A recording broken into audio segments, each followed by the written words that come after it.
राजा ययाति की कहानी, इच्छाओं का शाप और जीवन का सत्य। राजा ययाति एक समय में बहुत ही आदर्श और न्यायप्रिय राजा थे। उनका राज्य समृद्ध था और लोग उन्हें प्यार करते थे। लेकिन जैसा कि अक्सर होता है, जब एक व्यक्ति को अत्यधिक सुख और ऐश्वर्य मिलता है तो उसमें संतुष्टि की भावना कम होने लगती है। ययाति भी बूढ़े हो गए थे और अब जीवन के अंत की ओर बढ़ रहे थे। लेकिन उन्हें पुराने और कमजोर होने का विचार कभी पसंद नहीं आया। उनका मन जीवन का पूरा आनंद लेने के लिए और अधिक समय चाहता था। ऐसे में एक दिन राजा ययाति ने सुना कि शुक्राचार्य, असुरों के गुरु और भगवान शिव के प्रिय भक्त के पास असाधारण ज्ञान और शक्तियां हैं। ययाति ने तय किया कि वह अपनी बढ़ती उम्र को फिर से जवानी में बदलने के लिए शुक्राचार्य से मदद लेंगे। राजा ययाति ने शुक्राचार्य से विनम्रता से कहा, गुरु जी, मैं अब बूढ़ा हो चुका हूं और मेरे पास जीवन का कोई आनंद नहीं बचा है। कृपया मुझे फिर से जवान बना दें। शुक्राचार्य, जो पहले से ही ययाति की इच्छाओं को समझ चुके थे, कहा, राजा, तुम्हारी यह इच्छा पूरी करना मेरे लिए संभव है, लेकिन इसका एक शर्त है। तुम्हें अपनी उम्र अपने बेटों में से किसी एक को देनी होगी।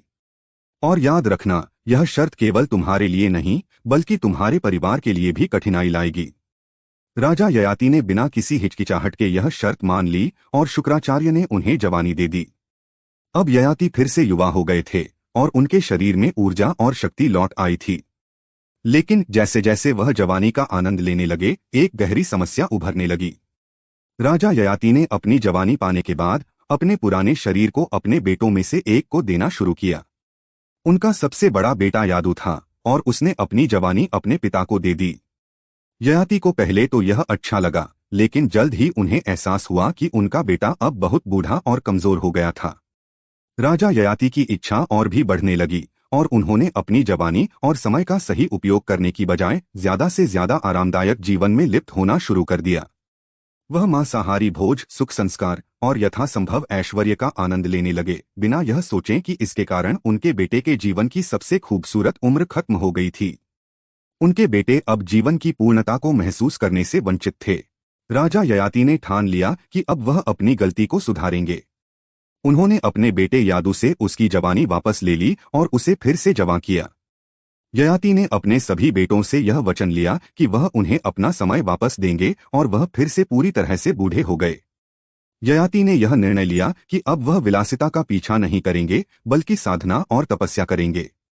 राजा ययाति ने अपने जीवन का सबसे बड़ा पाठ सीखा था, इच्छाओं के पीछे दौड़ते रहने से जीवन की सच्ची मूल्यवानता नहीं मिलती।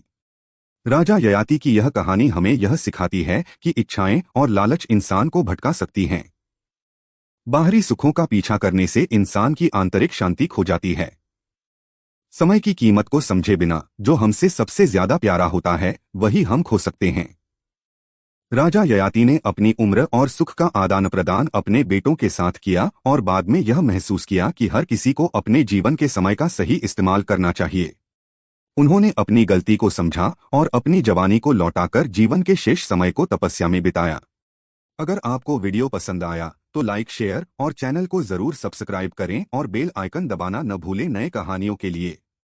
धन्यवाद, जल्द ही फिर मिलेंगे।